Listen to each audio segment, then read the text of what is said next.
Fax machine first time చాలా పరిశోధన తర్వాత కనుగొనడానికి చాలా ఖర్చు అయి ఉంటుంది ఆ రీసెర్చ్ కొరకు.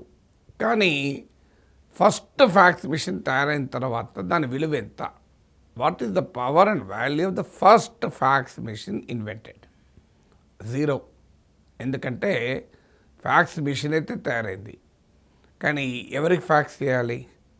ఇంకో ఫ్యాక్స్ మెషిన్ వచ్చేదాకా దీనికి వాల్యూ లేదు, దీనికి పవరు లేదు, వాల్యూ లేదు. ఆ తర్వాత ఇంకొక ఫ్యాక్స్ మెషిన్ తయారైంది. ఒకసారి ఫ్యాక్స్ మెషిన్ కనుగొన్న తర్వాత రెండవ ఫ్యాక్స్ మెషిన్ కూడా తయారు చేశారు.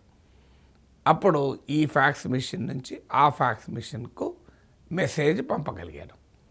యూటిలిటీ వాల్యూ పెరిగింది, పవర్ పెరిగింది. ఆ తర్వాత మూడవ ఫ్యాక్స్ మెషిన్ తయారైంది. ఈ మూడు ఫ్యాక్స్ మెషిన్ల మధ్య కమ్యూనికేషన్కు సాధ్యమైంది. ప్రతి ఇద్దరు ఇంకొకరికి పంపుకోవచ్చు. ఇలా ముగ్గురి మధ్య ఫ్యాక్స్ మెసేజెస్ వెళ్ళటానికి అవకాశం వచ్చింది. తర్వాత నాలుగవ ఫ్యాక్స్ మెషిన్ తయారైంది. అప్పుడు నలుగురు ఒకరి నుంచి ఒకరికి ఫ్యాక్స్ మెషిన్లు పంపడానికి వీలు కలిగింది. ఇలా ఒక దశకు వచ్చే వరకు 1984 ఆ ప్రాంతంలో 80,000 ఫ్యాక్స్ మెషిన్లు తయారై అమ్ముడుపోయాయి. 80,000 ఫ్యాక్స్ మెషిన్లు తయారయ్యడానికి చాలా కాలం పట్టింది. 80,000 ఫ్యాక్స్ మెషిన్లు అమ్ముడుపోయేటానికి. కానీ 1987కి వచ్చేవరకు ఇది లక్షల్లో వెళ్ళిపోయింది, మిలియన్స్లో వెళ్ళిపోయింది. ఎందుకు? ఒక స్టేజ్ వచ్చేదాకా గ్రోత్ ఒక రకంగా ఉంటే లీనియర్ గ్రోత్ అంటారు. ఒక స్టేజ్ దాటితే దాన్ని ఎక్స్పోనెన్షియల్ గ్రోత్ అంటారు. దీన్నే మాల్కమ్ గ్లాడ్వెల్ తన పుస్తకం టిప్పింగ్ పాయింట్ అంటాడు. ఆ టిప్పింగ్ పాయింట్ వచ్చేంత వరకు దాని ప్రభావం ఒక రకంగా ఉంటుంది. టిప్పింగ్ పాయింట్ వచ్చాక దాని ప్రభావం అనూహ్యంగా పెరిగిపోతుంది. సో ఆ టిప్పింగ్ పాయింట్ వచ్చేదాకా ఓపిక, సహనం ఉండాలి. కానీ ఈ ఫ్యాక్స్ మెషిన్ అనుభవం నుంచి మనం నేర్చుకునే ఇంకో ఇంట్రెస్టింగ్ పాయింట్ ఏంటంటే, ఒక్కొక్క ఫ్యాక్స్ మెషిన్ పెరుగుతున్న కొద్దీ దాని వాల్యూ పెరిగింది, దాని పవర్ పెరిగింది. ఇన్ఫ్యాక్ట్ మానిటరీ టర్మ్స్లో అయితే ప్రైస్ తగ్గిపోతుంటుంది కూడా. The use, value and power of the fax machine increases. 1,00,000 మంది ఫ్యాక్స్ మెషిన్లు వాడేటప్పుడు 1,00,000 మంది ఒకరి నుంచి ఒకరికి మెసేజ్ పంపుకోవచ్చు. అదే 10 లక్షల మంది ఫ్యాక్స్ మెషిన్లు వాడారనుకోండి, దాని పవర్ ఇంకా పెరుగుతుంది, దాని వాల్యూ ఇంకా పెరుగుతుంది. ఇది నెట్వర్క్ ఎకానమీ యొక్క క్యారెక్టర్. దీన్నే నెట్వర్క్ ఎఫెక్ట్ అంటారు. సో ఎందుకు ఈ మాట చెప్తున్నా అంటే, ఈ చిన్న అనుభవం ఫ్యాక్స్ మెషిన్ నుంచి మనం నేర్చుకునేది ఏంటి? మనం ఒక్కరమే ఉన్నామనుకోండి, మన ప్రభావము, మన విలువ తక్కువ ఉంటుంది. మనము ఒక గుంపు అయి, ఒక గ్రూప్ అయి మనం ఒక వాల్యూ క్రియేట్ చేస్తాం. అది ఒక్కసారిగా దాని పవర్ అండ్ వాల్యూ పెరిగిపోతుంది. ద పవర్ ఆఫ్ కలెక్టివ్ అంటారు. సో ఈ గ్రూప్ పెరుగుతున్న కొద్దీ మన పవర్ అండ్ వాల్యూ పెరుగుతూ ఉంటుంది. అందుకే ఎవరమైనా మన విజయం సాధించాలంటే మనం అనేక రకాల నెట్వర్క్స్లో భాగం కావాలి. అది సోషల్ నెట్వర్క్స్ కావచ్చు, అది ప్రొఫెషనల్ నెట్వర్క్ కావచ్చు, అది ఆన్లైన్ నెట్వర్క్లు కావచ్చు, అది ఆఫ్లైన్ నెట్వర్క్లు కావచ్చు. మీరు ఎన్ని ఎక్కువ నెట్వర్క్ల్లో ఉంటే మీరు అంతగా పాపులర్ అవుతారు, అంతగా మీ పవర్ అండ్ వాల్యూ పెరుగుతూ ఉంటుంది. ఇది ఫ్యాక్స్ మెషిన్ లాంటి చిన్న యంత్రము నుంచి మనిషి నేర్చుకోగలిగే ఒక అద్భుత రహస్యం. సో ఒక ఫ్యాక్స్ మెషిన్ ఎలాగా అనేక వేల ఖర్చు పెట్టి ఒక ఫ్యాక్స్ మెషిన్ తయారు చేశారు. దాని ఫస్ట్ మెషిన్ తయారు చేసినప్పుడు దానికి పవరు లేదు, వాల్యూ లేదు. రెండో మెషిన్ తయారైనాక దాని వాల్యూ స్టార్ట్ అయింది. అలా ఒక్కొక్క మెషిన్ తయారు కావడము, మ్యానుఫ్యాక్చర్ కావడము, కొనడం మొదలయ్యాక ఆటోమేటిక్గా ఫ్యాక్స్ అనేది ఒక భారీ స్థాయిలో యాక్టివిటీగా మారింది. అఫ్కోర్స్ టెక్నాలజీ చేంజ్ అయ్యి వాళ్ళ ఫ్యాక్స్కి విలువ లేకపోవచ్చు, కానీ it was a very big means of communication at one point in time. So అందువల్ల నెట్వర్క్ ఎఫెక్ట్ అనేది ఎంత కీలకమో చూడండి. అందుకే జీవితంలో ప్రాపర్ నెట్వర్క్స్ ఏర్పాటు చేసుకున్న వాళ్ళు ఎక్కువ సక్సెస్ అవుతారు. మీరు చూడండి, టాప్ ఇన్స్టిట్యూషన్స్లో చదివిన వారు ఉంటారు.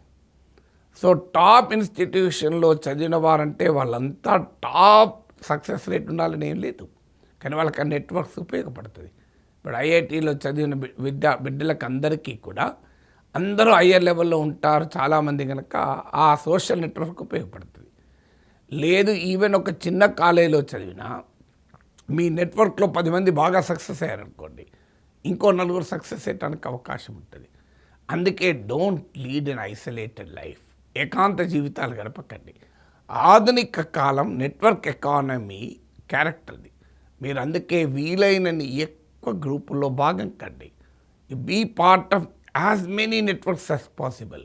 మీ క్లాస్మేట్స్ నెట్వర్క్ ఉండొచ్చు, మీ ఆలమ్నై నెట్వర్క్లు ఉండొచ్చు, మీరుంటున్న ఏరియాలో కమ్యూనిటీలో నెట్వర్క్స్ ఉండొచ్చు, మీరుంటున్న అపార్ట్మెంట్ కాంప్లెక్స్లో నెట్వర్క్ ఉండొచ్చు, కాలనీలో ఉండొచ్చు, మీరు చేస్తున్న జాబ్లో ఉండొచ్చు, పాత జాబ్లో ఉండొచ్చు. ఇలా వీలైనన్ని ఎక్కువ సోషల్ నెట్వర్క్స్ మీరు క్రియేట్ చేసుకోగలిగితే అది మీకు సక్సెస్ఫుల్గా మీరు జీవితంలో విజయం సాధిస్తారు.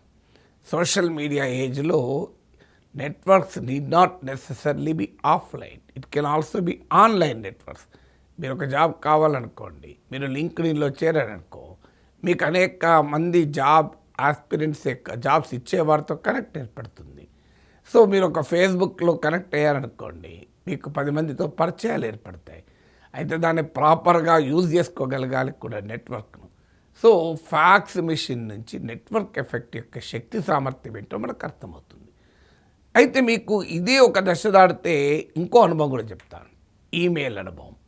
ఈమెయిల్ వచ్చిన మొదట్లో స్టార్టింగ్ గమనించండి, మనందరి అనుభవం, నాకు కూడా అనుభవం. ఫస్ట్లో నేను జీమెయిల్కు ఎంటర్ అయిన మొదట్లో, అంతకుముందు జీమెయిల్ కూడా కాదు, హాట్ మెయిల్స్, ఇలా రకరకాల మెయిల్స్, యాహూ మెయిల్స్, ఈ మధ్య జీమెయిల్ ఒక్కటే బాగా పాపులర్ అయిపోయినాయి మిగతా వాటికన్నా.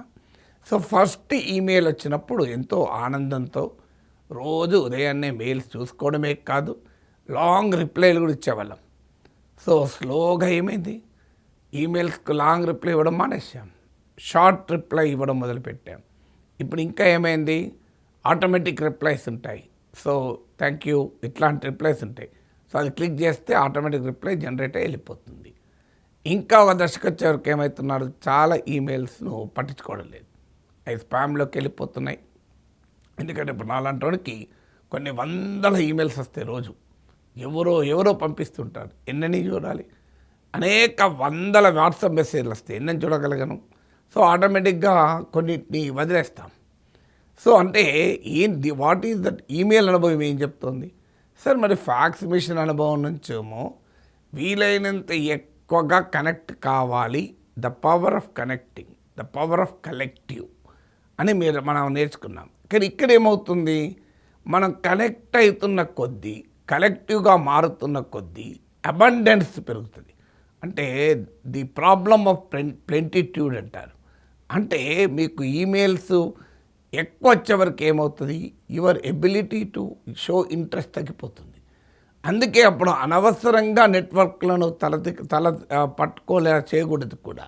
ఇప్పుడు చాలా వాట్సాప్ గ్రూపులో మనం చూస్తుంటాం, అవసరం ఉన్నా లేకపోయినా విపరీతంగా మెసేజ్లు అప్లోడ్ చేస్తుంటారు. దాంతో భరించలేక కొంతమంది ఆ గ్రూప్లోకి వెళ్ళి ఎగ్జిట్ కూడా అవుతుంటారు. కొంతమంది మెసేజ్లు పెట్టినా చూడరు. నేను కొంతమంది మెసేజ్లు చూసడానికి సమయం లేక ఆర్కైవ్స్లో పడేస్తాను, రోజు మెసేజ్లు పంపుతారు. ఏం చేయాలి, ఎగ్జిట్ అయితే వాళ్ళకు ఆమె రిప్లై ఇవ్వకపోతే, వాళ్ళని చూడక డిస్కనెక్ట్ చేస్తే, బ్లాక్ చేస్తే ఫీల్ అవుతారు. బ్లాక్ చేయలేను, బాగా తెలిసిన వాళ్ళే, కానీ అడ్డగోలుగా మెసేజ్లు పంపుతుంటారు. రోజు వాళ్ళు ఒక ప్రెస్ నోట్ ఇచ్చినా నాకు పంపుతారు, ఒక వీడియో పెట్టినా పంపుతారు. అలా నేను కనుక వీడియోలు పెట్టి పంపితే ఎవరిగా భరించలేరు, అన్ని పంపగలరు రోజు, కానీ నేను పంపను. వాళ్ళు పంపుతూనే ఉంటారు నాకు వీడియో. వాళ్ళు ఎక్కడ పోస్ట్ చేసినా, వాళ్ళు ఒక ఎక్స్లో పోస్ట్ చేసినా పంపుతారు, వాళ్ళు ఫేస్బుక్లో పోస్ట్ చేసినా పంపుతారు, వాళ్ళు ఒక ఎక్కడన్నా మాట్లాడినా పంపుతారు. ఏం చేయాలి వాటన్నిటిని? ఇలా వందల మంది పంపుతూ ఉంటారు. ఓపిక లేక వాళ్ళు బ్లాక్ చేద్దామంటే, బాగా తెలిసిన వాళ్ళు, నేను బ్లాక్ చేసినట్టు తెలుస్తుంది వాట్సాప్లో. ఏం చేస్తాను, చాలా సింపుల్గా వాటిని ఆర్కైవ్స్లో పడేస్తాను. సో నేను ఓపెన్ చేస్తే తప్ప అవి ఓపెన్ కావు. సో ఇక తెలియని వాళ్ళైతే ఎవరెవరు వాట్సాప్ గ్రూప్లో నన్ను కనెక్ట్ చేస్తూనే ఉంటారు, నేను ఎగ్జిట్ అవుతూనే ఉంటాను. ఎందుకు నా అనుభవం చెప్తున్నా అంటే, ఎవరమైనా అంతే, అనవసరపు నెట్వర్క్ ఉన్నది కదా అని అనవసరపు మెసేజ్లు పంపుకుంటే ఇర్రెలవెంట్ అవుతాం. అందుకే అది ఈమెయిల్ అనుభవం చెప్తున్నది. సో వాట్ డస్ ఈ రెండు ఫ్యాక్స్ ఎక్స్పీరియన్స్, ఈమెయిల్ ఎక్స్పీరియన్స్ నుంచి మనం నేర్చుకునేది ఏంటంటే, మనం అనేక వీలైనన్ని ఎక్కువ నెట్వర్క్లో భాగస్వామి కావాలి. అయితే అనవసరపు మెసేజ్లతో ఆ నెట్వర్క్ని ఓవర్లోడ్ చేయకూడదు. థియరీ ఆఫ్ ప్రాబ్లమ్ ఆఫ్ ప్లెంటిట్యూడ్గా మారకూడదు. మీకు చూడండి, ఫ్యాక్స్ విషయమో లా మీకు ప్లెంటీ అంటే పెరుగుతున్న కొద్దీ దాని వాల్యూ పెరుగుతూ ఉంది. As the number of machines sold, the power and value of fax అది increase. In the case of email ఏమైంది, ఒక దశ వరకు మనం ఆనందపడ్డాం, మనకు ఈమెయిల్స్ వస్తుంటే నాకు ఇన్ని మెయిల్స్ వచ్చాయి, అన్ని మెయిల్స్ వచ్చాయని. సో ఒక దశ దాటితే అదే తలనొప్పిగా మారుతుంటుంది.